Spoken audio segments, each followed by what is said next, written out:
I'm Megan Waldrop, host of the Partners of Commercial Fishermen podcast, an extension of an online community for partners to connect and feel less alone. Our podcast invites fishermen, family, friends, and supporters of the industry to learn, laugh, vent, and hear stories about this incredibly unique way of life. What do you say? Let's dive in.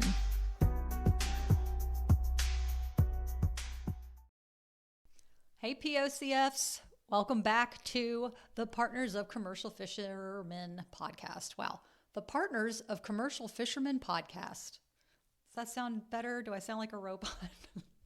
See, you know I'm human if I'm tripping up on my words. You know this isn't AI. This is actually Megan Waldrop Dabney coming to you live from Wilmington, North Carolina in my kitchen because I'm still wanting to switch things up since I'm in my solo POCF era and didn't feel like I wanted to be in my office. So here we are. And we're back with an episode called, I considered working with my fishermen this season. Am I nuts? Because I wondered that. I wondered, am I nuts? Also, I've never in a million years thought I would want to go work with Chris on the boat. I think when we first started dating, he had mentioned Alaska and that his sister, fished salmon in Alaska. I was like, holy shiz, like what? That's intense. Like women do this. And I've learned, yeah, women do this and it's amazing. And they're amazing and women who don't do it are amazing too. So, which is kind of the theme of this whole episode. So let me just dive in. While I was in California recently with Chris, as the last episode, I shared our road trip out west and how I adjusted back to life in Wilmington, North Carolina. However, while I was out in California, to help him prep for the season and to generally squeeze out some more quality time before, the season began, there was about a 5.5 hour period that I seriously considered fishing with him for the season. I mean, I could get a deckhand license, that it could happen. We didn't know if he would have a deckhand this year, and to lighten the load and to keep more money in our collective pocket, it almost sounded doable. And I was kind of like, I think I could do it. I mean, I have the boots. I could get foul weather gear. I couldn't lift the heavy lobster traps by myself, but I could organize like a mow and paint buoys and cut and stuff bait with the best of them. And we lived and traveled on a sailboat together for almost 3 years. So I have sea legs. I know how to deal with some rough weather and I know the medicine to use if I need it. Hashtag meclizine, if that's helpful for you, or ginger tablets. Sometimes I took them both. But, of course, with that thought of, am I going to work with him this season? Like maybe just until the first 3 months, like when it's really hitting hard. Things that came to my mind were there are so many logistics. Like, would we rent our house in North Carolina or we're going to pay our mortgage and not live there? What's the soonest I could get the house ready to do that and then fly back to California? And what about the grant I'm applying for the community? How would that affect the POCF community? However, 5.5 hours later, an experienced deckhand confirmed that he wanted to fish with Chris. And I was stoked that he would have someone aboard with experience that was hungry, who was strong. He's like 22 years old, who has worked in the lobster fishery before. But honestly, a little part of me was a little bummed. I mean, the thought of the experience and the perspective was really intriguing to me. Plus, it would be another angle to understand what I could offer our incredible Partners of Commercial Fishermen community, because we do have partners that fish with their partners and are equal partners on the boat. We have some that are fishermen themselves and work on different boats than their partners. So I offered the question to our private chat first. When I was within that 5.5 hour period, I texted our private group chat, which by the way is amazing. If you have anything that comes up, you can text, whether it has to do with fishing or whatever, general life, because it's people who actually get what you're talking about. Like for example, if I would have texted one of my family members, or if I texted one of my friends, hey, I'm thinking about fishing with Chris, they'd be like, are you effing nuts? Like that would be their first initial reaction, which is normal if you don't come from this lifestyle. Also, it's normal if you do come from this lifestyle, because I actually thought about that myself for years, but it was so nice to have that private chat. So I offered the question to our private chat. And then our Instagram community, I had a poll up there, and Instagram is where it got a little dicey, but I'll share a response from our private chat first. So this is from a partner of a commercial fisherman who occasionally fishes with her fishermen in Canada. She says, I actually really love fishing with my man. There are tough times, for example, like when they argue, but overall, when they argue at high stressful points, not like in a toxic way, like normal loving couples tend to do. So I really love fishing with him. There are tough times sometimes, but overall, I love being outside. I'm a huge biology nerd. My hubby knows that he has to let me stop and check out creatures. We have a couple of fisheries we can do just the two of us. Usually we have a crew, but we have fished scallops, just the two of us, and recently lingcod. Okay, I've said scallops all my life until we went to Maine and learned it's scallops. So I'm going to say it correctly, scallops, and recently lingcod. It was almost like a vacation. I mean, it was still hard work, but I didn't have to worry about the kids or think really. Just put my head down and work. And we enjoyed our weather days anchored up. And I didn't have to wear a bra. She said, it's the little things. Amen, sister. She goes, I also learned that I get seasick when it's really rough, but we have amazing meds that we take on rough days. My fishermen get seasick sometimes too. Highly recommend meclizine, she says. Exactly. I get land sick more than seasick. It takes days for me not to hear the engine revving in my ears at night or the house to stop swaying. She says, I actually have been known to sway. I'm always super burnt out after being on the boat. I'll be queasy if it was really rough for a day or two before we come in. I'll be really queasy if it was really rough the day or two before we came in. That makes sense. We also really love having the kids out too. They have a totally different appreciation for what dad is doing. They have been FaceTiming and messaging way more this season, which is so cute. But they also understand better why he doesn't answer sometimes. They ask how many fish there are and have a better understanding of what that means and how much work there is after fishing with us. They cheer him on and say, good job, Dad, when he has a great day. Oh, my heart, she says. So sweet. As for the house, he has friends or family to check in on our home. We have a Starlink on the boat, so I can do most of my work remotely. It's harder, but totally doable. She said, not sure if that would be easy for you, Megan, but definitely worth considering. I highly recommend fishing with your partner, even if it's just for a one and only time. I suspect it will be eye-opening for a lot of people. I love that. So I said, okay, Instagram, have you ever considered working as a deckhand with your fishermen? So these were the options. Been there, done that, 20% of the community. 10% of the community says, I currently fish with my partner. 30% says, I've thought/am thinking about it, 30%. And 40% said, hail to the nah, nah. So I had a female fisherman DM me, and she said, I'm not sure which option is more accurate, but her partner tried working on deck with them for the first time this summer.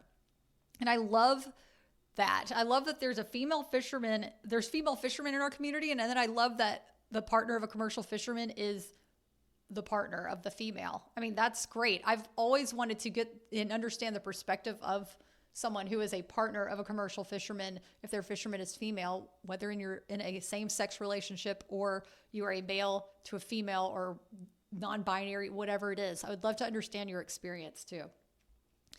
So I was like, oh, that's so sweet. So then I got a second female fisherman DM me, and she basically ripped me a new one. And I'm going to share it with you because I want to share the points of view and also kind of the back end of what's going on with some of these comments and why people feel so amped and how we can help support each other.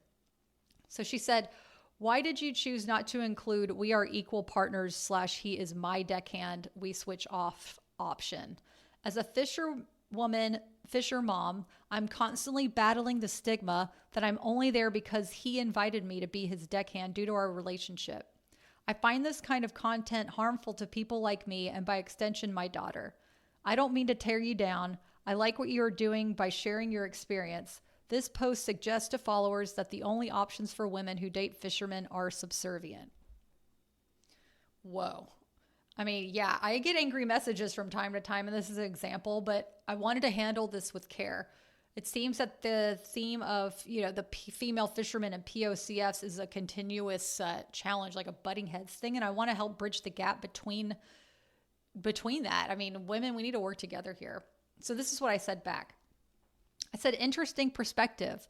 I believe there are only 4 options, so I directed it towards the majority in this community, which are women who are not fishermen and are, quote, shoreside captains whose main responsibilities are on land.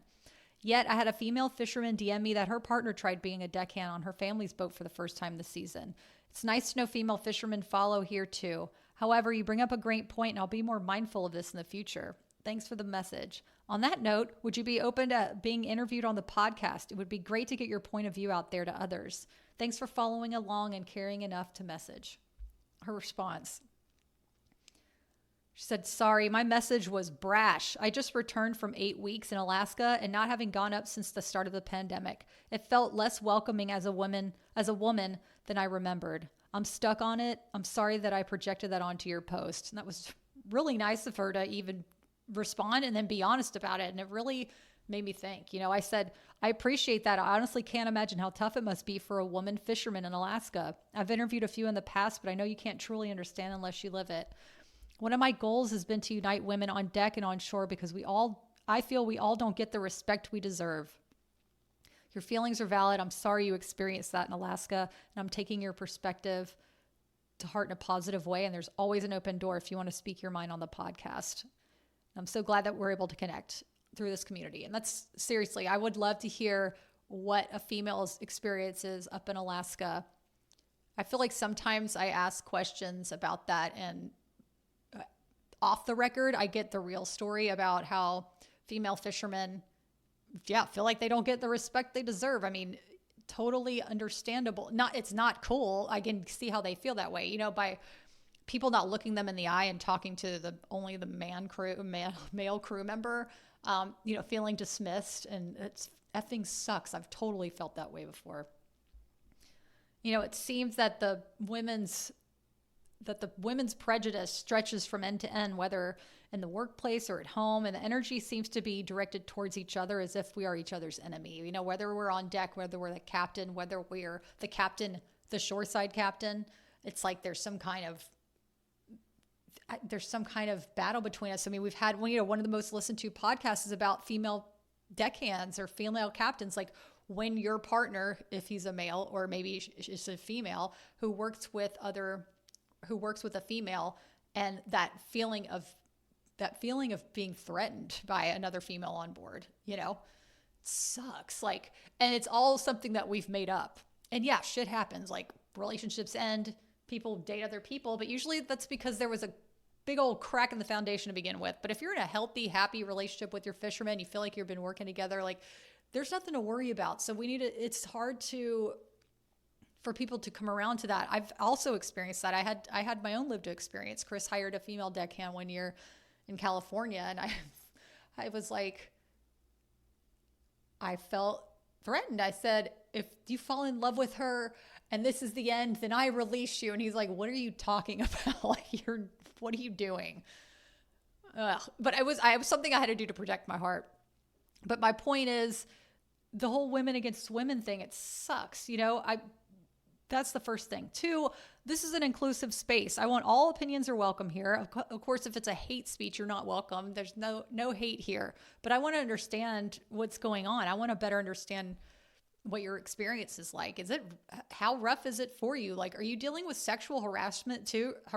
Because that's a thing that women deal with up in boats. And that makes me want to scream. No woman should ever have to feel like she's in danger or threatened or feel like someone's going to take advantage of her ever, let alone on a tiny ass boat. And I don't care if that tiny ass boat is like one of those big old crabbers. You know what I'm saying? It doesn't matter.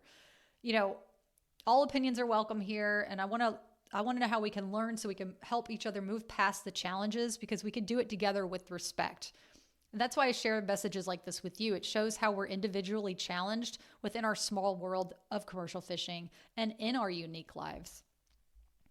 And three, a part of her message that lit a small fire in me was the part that said, this post suggests to followers that the only options for women who date fishermen are subservient. And I was like, who's subservient? You know what I mean? Like, obviously, her trigger made me get triggered, but I got to move past it because I know that wasn't what I'm sure we were not understanding each other, obviously, miscommunication. But I'm like, okay, I do not think anyone in a commercial fishing partnership is subservient to the other. I think we all understand it takes a team. Whether you're super involved in the fishery or you're in a long distance relationship with a fisherman and your contribution is lending an ear and sharing your love over the phone.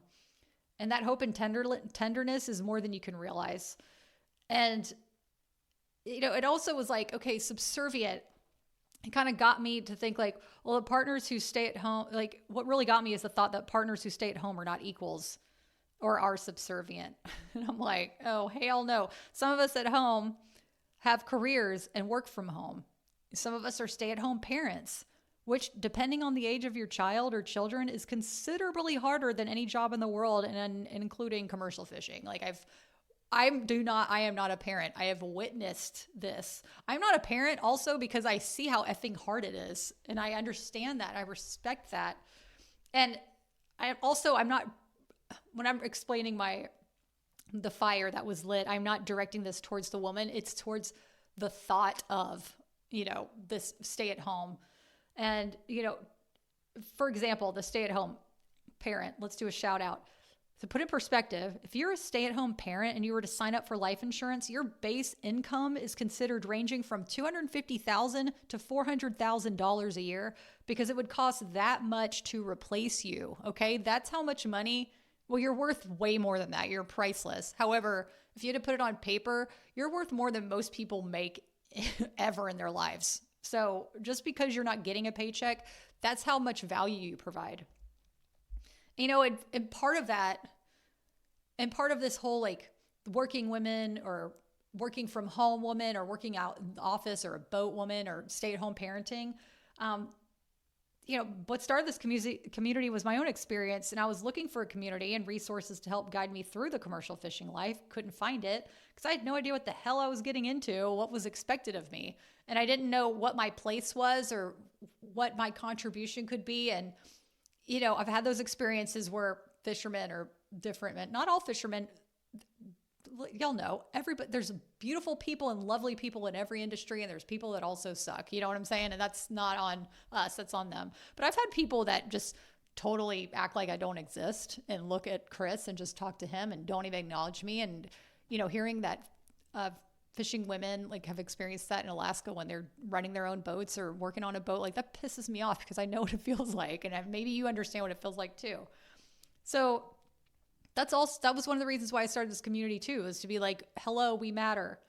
And also, I've heard this before, that the inspiration came from my childhood as a military brat and seeing military moms stay behind and handle all the responsibilities while their partners were deployed for months and up to a year or more, and we were taught, or in my family, we're taught to look up to the soldier for all they do. And I agree with that. I'm a very big patriot. God bless our military and their families. Like that will always be within my blood. Not only am I an Army kid, but my grandfather was in the Army, both grandfathers, like we got some legacy there. And I understand, and I see the sacrifice and I appreciate that sacrifice that they go through for our freedom. And, we're taught to look up to them. And I agree with that 100%. My mom always wanted us to realize how hard my father worked and the hero that he is. And I thought, I do see that. I love my dad and I see what he does and how he stands up for his country and his family. However, I thought, Mom, what about you? You are the hero to us and the glue that keeps our family together. You're the heart and soul of this whole operation, and you deserve that appreciation and respect from us and everyone too. Getting all teary, but that's really what I wanted to project back to our community. That's why I'm here. I'm here to help uplift partners of commercial fishermen within a collective industry that is slow to appreciate all we do.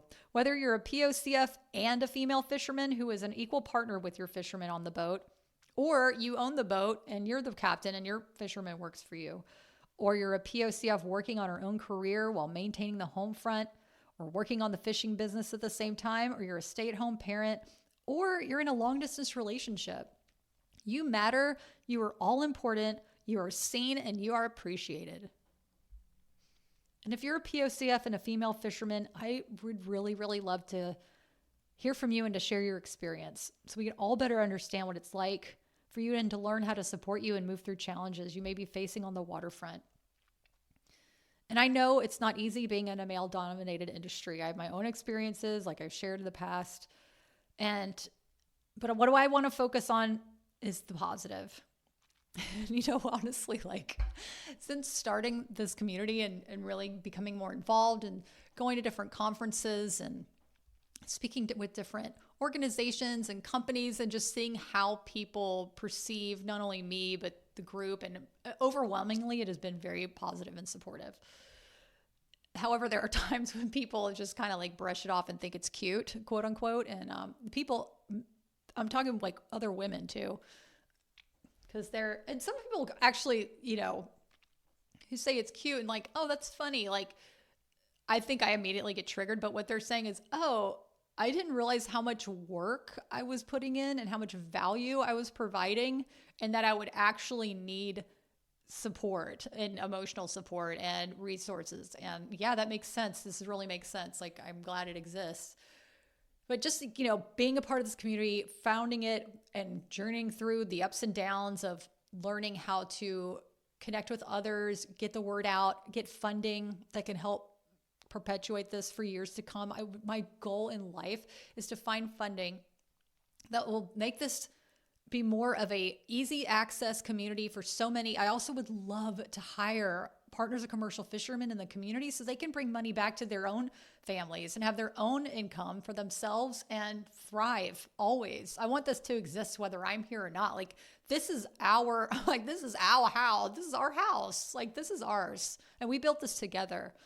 And my point was, going to some of these conferences and getting some of people looking past me. It depends. PME is the Pacific Marine Expo is probably the most supportive one because it's our people, a commercial fisherman. But I've been to other expos within like marine expos. And to sum it up, I don't consider myself a bra burner, but I swear after starting this community and going out there and talking to different people, my bra is on fire, like always on fire. And I don't even usually wear one. Okay. It's just burning over there for the grace of us all, for women. And this isn't an anti-man thing. This is a pro-women. We deserve the respect that others get regularly. But we could do that through each other. We don't have to rely on others to validate us. We have each other to rely on. And through our podcast, through this podcast, the blogs and socials and our private communities, we can validate ourselves through the respect we give each other. Amen and namaste, right? Like, just knowing that you're important and like you are appreciated. I hope that you truly like take that in. As a partner of a commercial fisherman, no matter what you do, even waking up in the morning, okay, is a huge contribution to this industry, more than you will ever know. And I want you to know that you have support whenever you need it. And I'd love to hear your thoughts on this. You can DM me on Instagram at megan.waldrop, or you can email me at support@pocfpride.com, or contact me directly through the website. And know that you're not alone. We're here for you. This is the POCF community. This wasn't just built from me going, hey, we're now the partners of commercial fishermen. It would just be me, a partner of a commercial fisherman. We are a community because of you. Thank you so much for being here and just turning this podcast on and being a part of our socials if you are, or visiting the blog. I mean, anything. It's the invisible fuel that keeps this going. And if you want to add visible fuel, If you subscribe to this podcast, it is super helpful. For some reason, there's no way to gauge how many listeners there are, but if someone subscribes and downloads the episodes, then that helps us gain more funding, more brand deals that can keep this going and can make this more accessible to you and so many other people. Otherwise, I don't even want to think about it. No, we're here. This is our house. We built it. Let's help decorate it. Let's build this, make sure that foundation is nice and strong. And you do that just by being here. Thank you. If you want to subscribe, that would be awesome. If you want to write a review, oh my God, that would be even more incredible. But regardless, you being you waking up every day and loving your fishermen and being a part of the fishing community, whether you are a fisherman or not, you are important. You are not alone. And with love and all the POCF pride, y'all, till next time. Thank you so much for listening. To support our community, I'd so appreciate it if you'd tap the subscribe button to this podcast or write a review. And if you're a POCF who wants to connect further, go to POCFpride.com for weekly blogs and to learn about opportunities to join our private communities. We'd love to have you.